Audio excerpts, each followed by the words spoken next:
जब से एसएससी के द्वारा टीसीएस को हटाया जाता है और एक already black listed company educative को लाया जाता है, इसमें ढेर सारी कमियां देखने को मिली। जैसे एसएससी फेज 13 के एग्ज़ाम में हमने देखा कि इनमें की बहुत सारी गड़बड़ियां थी। जो इन सारी चीज़ों को देखकर एसएससी के जितने सारे शिक्षक थे उन्होंने प्रोटेस्ट करने का काम किया और उन्होंने उन शिक्षकों, उन छात्रों से सहयोग मांगा जो फिजिकल प्रोटेस्ट में नहीं पहुंच पाए थे। तब से हमने अपने पोटेंशियल के हिसाब से बोलना स्टार्ट किया कि यार एटलीस्ट बोलनी चाहिए। और इस बीच हमने देखा कि एसएससी के कुछ शिक्षकों द्वारा आपस में कंट्रोवर्सी खड़ी हो गई इस बात को लेकर कि एसएससी चेयरमैन के द्वारा कुछ शिक्षकों को बुलाया जाता है, कुछ को नहीं बुलाया जाता है। यार बातें जो भी थी, प्रोटेस्ट या आंदोलन खत्म होने के पहले आपस में कंट्रोवर्सी नहीं खड़ी करने चाहिए थी। हमने आज एसएससी के एक डुमराव टीवी वाले भैया का वीडियो देखा, उसके कमेंट सेक्शन में जितने सारे फॉलोवर थे या स्टूडेंट नहीं, सिर्फ only Aditya Ranjan sir, only Aditya Ranjan sir का नाम, only support Aditya Ranjan sir.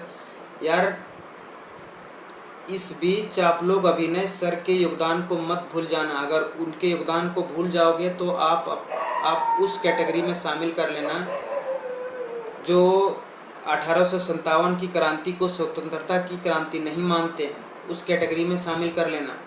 Bhagat Singh को जो क्रांतिकारी नहीं मानते हैं, उस कैटेगरी में शामिल कर लेना। वेस्ट मटेरियल बनने का काम नहीं करना चाहिए देश में। चाहे किसी भी चीज़ को लेकर बात चल रही हो, सिर्फ इमोशनल भावुक होकर उनका सपोर्ट नहीं करना चाहिए। ये भी देखना चाहिए, अगर हमारी बुद्धि खुली हुई है, हम पढ़े लिखे छात्र हैं, तो हमें एनालिसिस करके देखनी चाहिए कि किन शिक्षकों का योगदान है। चूँकि अभी ये भी हमें नहीं करना चाहिए, चूँकि हमें जितने सारे भी शिक्षक, चाहे उनके अंदर कुछ कमियां भी क्यों ना रही होंगी, सबका सपोर्ट करना चाहिए हमें, ताकि हमारा आवाज़ उतना मजबूत रहे और उस लेवल तक पहुँचे कि सारी चीज़ें सही हो जाए। तो सिर्फ अभी हमें शिक्षकों को मोटिवेट या अच्छे अच्छे कमेंट करना चाहिए, ताकि उसका मोटिवेशन लेवल या उनके अंदर जो इंथुजियास्टिक है, इंथुसियाज्म है, उत्साह है, मोटिवेशन है, वो हमेशा बना रहे और हमारी आवाज़ को बुलंद करने का काम करे। कंट्रोवर्सी खड़े